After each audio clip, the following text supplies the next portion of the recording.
yang indah ini di bulan Oktober ya, tak terasa ya, 2 bulan lagi berakhir tahun ini, Oktober, November, Desember.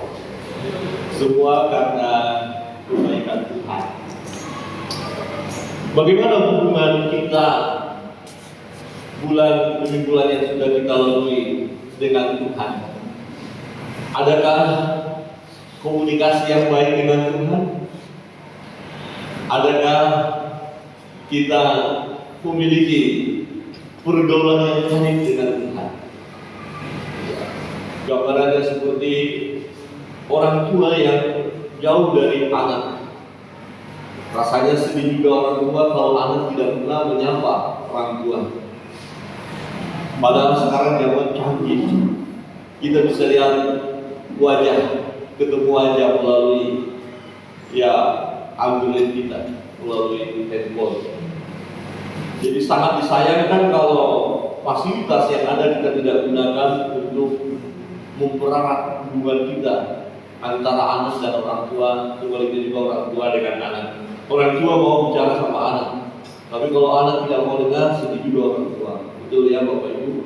Anak juga harusnya rindu mendengar suara orang tua. Nah, hubungan yang karib, hubungan yang indah, ya itu ditandai dengan adanya komunikasi, ya adanya kebersamaan, ya. Manusia setelah jatuh ke dalam dosa, firman Tuhan jelas katakan ada jurang pemisah. Dosa itu dia memisahkan manusia dengan Allah. Bukan Allah ketika manusia itu berdoa, bukan Allah tidak dengar doa. Bukan tangan Tuhan kurang panjang menolong, tetapi yang menjadi pemisah adalah dosa. Nah, rupanya dosa itulah membuat hubungan manusia dengan Allah terputus. Tema kita hari ini adalah Dia pengantara antara Allah dan manusia. Jadi hubungan yang sudah retak, yang sudah putus, ya, antara Allah dengan manusia harus membutuhkan perantara supaya manusia itu ya bisa berjumpa dengan Allah. Dia pengantara ya, antara Allah dan manusia. 1 Timotius pasal 2 ayat 5 dan 6. Kita baca bersama-sama di ayat 5. 1, 2, 3. Karena Allah itu Esa, dan Esa pula Dia yang menjadi pengantara antara Allah dan manusia, yaitu manusia Kristus Yesus. Ayat yang ke-6. 1, 2, 3. Yang telah menyerahkan dirinya sebagai tebusan bagi semua manusia. Itu kesaksian pada waktu yang ditentukan. Itu sudah terjadi. Itu sudah disaksikan oleh semua umat manusia. Dalam terjemahan lain berkata begini, firman Allah yang hidup, bahwa Allah ada di satu pihak dan umat manusia di pihak lain, sedangkan Kristus Yesus sebagai manusia berada di tengah-tengah untuk mempertemukan keduanya. Ya, di satu pihak manusia, di satu pihak Allah, dan ada jurang pemisah antara manusia dan Allah. Oleh karena dosa, oleh karena kejatuhan manusia itu ke dalam dosa, dan ada di tengah-tengahnya yang menjembatani, ya, yang mempertemukan keduanya, ya, dengan menyerahkan nyawanya bagi segenap umat manusia. Inilah berita yang pada saatnya diberikan Allah kepada manusia. Saudara yang terkasih dalam bahasa Indonesia sehari-hari berkata begini, sebab hanya ada satu Allah dan hanya satu penengah antara Allah dengan manusia, yaitu Kristus Yesus. Dia seorang manusia yang sudah menyerahkan dirinya untuk membebaskan semua orang dari dosa-dosa mereka. Ya, perhatikan, untuk membebaskan semua orang dari dosa-dosa merdeka. Dengan itu Allah menunjukkan pada waktu yang tepat bahwa Ia ingin agar semua orang diselamatkan. Sini kita melihat ya kebenaran firman Tuhan. Kita melihat ada Allah ya dan manusia, dan ada pemisah yaitu dosa ya, dan kemudian itu bisa manusia itu berjumpa dengan Allah. Allah tempatnya di surga, kita di bumi. Rupa dosa adalah maut, kematian manusia tanpa perjumpaan dengan Kristus, tanpa pertobatan itu neraka. Rupa dosa adalah maut. Tetapi Tuhan mengasihi manusia ya, dan Yesus hadir. Ya, Yesus datang ke dunia sebagai perantara satu-satunya. Kebenaran firman Tuhan yang pertama yang akan kita renungkan melalui pembacaan kita. Yang pertama, bahwa Allah itu mengasihi manusia. Ini kebenaran firman Allah. Kita tahu ketika Allah menjadikan manusia menurut gambar dan rupanya. Ketika ada seorang diri, tidak baik kalau seorang diri diberikan perempuan itu, dan kemudian beranak cuculah dan bertambah banyak, supaya memenuhi bumi. Ada perintah. Jadi kita melihat bahwa Allah menciptakan manusia itu istimewa, berbeda dengan ciptaan yang lain, makhluk yang lain. Hati Allah ada pada manusia, itu sebabnya manusia itu diciptakan menurut gambar dan rupanya, rupa Allah. Dan ada bagian Allah yang diberikan kepada manusia itu, supaya manusia itu hidup, yaitu roh dihembuskan. Allah mengasihi manusia, dibuat Taman Eden untuk manusia itu kelola.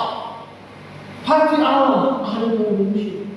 Dia mengasihi manusia, mengasihi semua umat manusia. Dan ketika segala sesuatu yang diciptakan Allah itu untuk manusia, supaya manusia itu mengelola. Tuhan mengasihi manusia. Tidak pernah Tuhan menciptakan manusia itu untuk celaka. Ada firman Tuhan katakan rancangan Allah adalah rancangan damai sejahtera, bukan kecelakaan. Sekalipun manusia ini sudah jatuh ke dalam dosa, Allah tetap mengasihi manusia. Allah hanya membenci dosa. Ini kebenaran firman Allah. Ya, hati Allah adalah kepada manusia, bahwa Allah tidak menghendaki kematian manusia itu di dalam dosa-dosanya. Jadi kalau Bapak Ibu Saudara kita melihat ada orang-orang jahat, ada orang-orang yang tidak peduli dengan Tuhan, ada orang yang kelakuannya sangat berjalan, sudah tidak boleh berkata pasti ini dibenci oleh Allah, pasti ini akan masuk neraka karena kejahatan. Tidak, tetapi manusia yang berdosa itu adalah objek kasih Allah. Jadi Allah itu mau memberikan kasihnya kepada manusia. Waktu saudara dan saya belum datang kepada Tuhan, belum percaya kepada Yesus, belum menyembah Allah, belum serius datang kepada Tuhan, masih cuek, masih egois, masih melakukan hal yang jahat. Waktu kita masih dalam kejahatan kita, sesungguhnya Allah mengasihi kita. Allah mengasihi kita, dan kemudian Dia bertindak, dan kemudian saudara dan saya meresponi. Ya, kasih Allah tidak terjadi bagi saudara dan saya ketika saudara dan saya percaya Yesus, bukan. Sebelum percaya Yesus pun Allah mengasihi kita. Saudara, waktu kita masih jahat, belum bertobat saja Allah mengasihi kita. Apalagi setelah kita sudah bertobat, sudah percaya Yesus, sudah dibaharui hidupnya hari lepas hari, tentulah Allah mengasihi kita. Allah mengasihi saudara. Amin. Sudah tahu tentang hal itu? Oh, kalau Allah mengasihi saya, kenapa keadaan saya begini dan begitu, susah, sedih, terlalu banyak masalah? Sekalipun dalam hidup ini saudara diperhadapkan dengan berbagai persoalan, Allah tidak pernah tidak mengasihi kita. Dia mengasihi saudara, terlebih kita anak-anaknya yang sudah percaya ini. Ada amin? Ada amin? Bukan saya banyak belum lunas, Allah tetap mengasihi. Amin. Oh, penyakit saya tidak sembuh-sembuh sudah sekian lama, Allah tetap mengasihi. Oh, pergumulan ini sangat bertubi-tubi, Allah mengasihi. Apapun situasi yang kita alami, yang kita hadapi, Allah mengasihi manusia. Amin. Coba di kiri kanan dan katakan, jangan ragukan kasih Allah bagimu. Ini persoalan Bapak Ibu. Banyak orang yang menyebut diri orang Kristen kemudian dia meragukan kasih Allah. Benar Allah mengasihi saya? Ada orang yang merasa dia telah ditinggalkan oleh Tuhan. Mengapa Tuhan dapat meninggalkan? Tidak. Tuhan tidak pernah meninggalkan saudara dan saya. Tidak pernah meninggalkan kita. Sedang manusia itu yang sudah jatuh dalam dosa, ya mata Tuhan melihat, mata Tuhan memperhatikan semua manusia itu, dan hati Allah, hati Bapa itu kepada manusia sungguhlah mengasihi. Kebenaran yang pertama, Allah mengasihi manusia, semua manusia. Ya, sekalipun saat ini belum datang kepada Dia, mengasihi itu hati Tuhan. Karena Tuhan, sekali lagi saya ingatkan, kebenaran firman Tuhan, Tuhan tidak menghendaki orang-orang jahat itu, orang-orang fasik itu mati di dalam kejahatannya, di dalam kefasikannya. Dia mau supaya manusia itu bertobat. Bukankah itu kasih yang luar biasa? Tuhan mengasihi, terlebih kita yang menyatakan diri sebagai pengikut Kristus, sebagai orang Kristen. Sungguh luar biasa Tuhan mengasihi kita. Amin. Coba kita bersuara dengan keras, Tuhan mengasihi saya. Ya, 1, 2, 3. Tuhan mengasihi saya.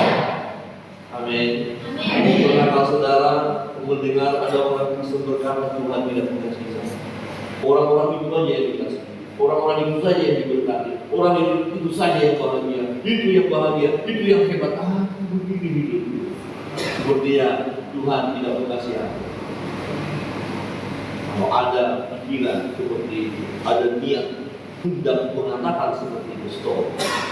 Tidak. Tuhan mengasihi kita. Siapa yang bisa memisahkan kita dari kasih Allah? Penindasan, kelaparan, kepelajaran, penganiayaan, mau tidak ada satu kuasa pun yang bisa memisahkan kita dari kasih Allah. Dia mengasihi kita. Haleluya. Orang yang menerima kasih Tuhan pasti bersukacita. Sukacita itu biasanya tampak dari wajahnya senyum, senang. Coba pastikan kiri kanan, masih cukup duduk kan? Coba lihat. Halo. Coba ingatkan dengan senyum lo ya, engkau Tuhan. Halo. Jangan pikirkan masalah kita yang di rumah. Kok beban banget, berat banget ya beban itu ya. Jangan pikirkan kredit yang belum dibayar. Hutang. Halo. Nikmati hidup dengan sukacita. Walaupun kita terbatas. Kenapa? Karena Tuhan mengasihi kita. Kebenaran itu, Bapak Ibu sudah dikasih Allah. Ya. Manusia berusaha datang kepada Allah. Ya. Manusia ingin mencari Allah. Manusia yang sudah jatuh dalam dosa tak mampu datang kepada Allah dengan usahanya sendiri. Ini kebenaran firman Allah. Maka manusia banyak berjuang ketika dia merasa tidak damai, merasa gundah gulana, merasa jiwanya tertekan. ingin mendapatkan solusi yang terbaik, tetapi dengan kekuatan manusia itu dia tidak akan sanggup karena dia terbatas, dia sudah berdosa. Banyak orang mulai mencari Allah, mencari ketenangan, mencari damai yang sejati, tetapi dengan kekuatannya sendiri dia tidak mampu. Buat ini, buat itu, lakukan ini, ajaran itu, semuanya dilakukan. Bahkan ada orang-orang yang membuat dirinya menjauhkan diri dari hal-hal dunia. Bertapa, semedi, selama sekian hari berpuasa, tapi usahanya sendiri, dia tidak akan bisa berjumpa dengan Tuhan. Oh, ada yang buat kurban ini, kurban itu, berbuat baik, sedekah, lakukan ini, lakukan itu, Allah, supaya semua yang kita lakukan itu membawa kita berjumpa dengan Allah. Ternyata itu sia-sia, bukan hasil usaha manusia. Supaya manusia itu bisa berkenan kepada Allah, kemudian manusia itu masuk surga selamat oleh karena perbuatan baiknya. Tidak bisa. Karena manusia itu sudah jatuh ke dalam dosa. Dengan kekuatan saudara untuk berjumpa dengan Tuhan, dengan kekuatan saudara supaya saudara percaya kepada Tuhan, saudara tidak bisa. Terus bagaimana? Kok bisa sekarang saya percaya itu? Kok bisa sekarang saya menjadi orang percaya, orang Kristen? Firman Tuhan katakan apa? Bukan kamu yang memilih aku, tapi aku yang memilih kamu. Jadi saudara dan saya adalah orang pilihan. Bersyukur untuk itu. Amin. Kita adalah orang pilihan, dipilih oleh Allah. Dan Tuhan katakan tidak ada seorang pun yang datang kepada Yesus kalau Bapa tidak menganugerahkan itu kepada Yesus. Tidak ada seorang pun di antara kita kemudian bertobat kalau Tuhan tidak jamah kita. Ada orang-orang yang melakukan hal yang jahat, kemudian ada banyak nasihat, banyak saran, banyak petunjuk, tapi dia sedang dibutakan oleh ilah zaman, tidak mau melihat kasih karunia Allah, tidak mau melihat kebenaran firman. Dan ini hanya bisa ketika Tuhan menjamah. Iblis bekerja supaya manusia yang sudah jatuh ke dalam dosa tidak datang kepada Allah, melainkan supaya manusia itu menyembah iblis. Yesus itu supaya Yesus menyembah Lucifer. Manusia yang sudah jatuh ke dalam dosa tidak mampu datang kepada Allah dengan usahanya sendiri. Jadi kita harus menyadari kelemahan kita, menyadari keterbatasan kita. Kita ini gak ada apa-apanya, gak ada apa-apanya. Itu sebabnya Tuhan ingatkan, ya, kalau kita buat sesuatu di luar Tuhan, kita gak bisa buat apa-apa. Kita hanya bisa melakukan sesuatu dengan Tuhan. Di dalam Yesus baru kita bisa buat sesuatu. Yesus berkata, di luar aku, kamu tidak dapat berbuat.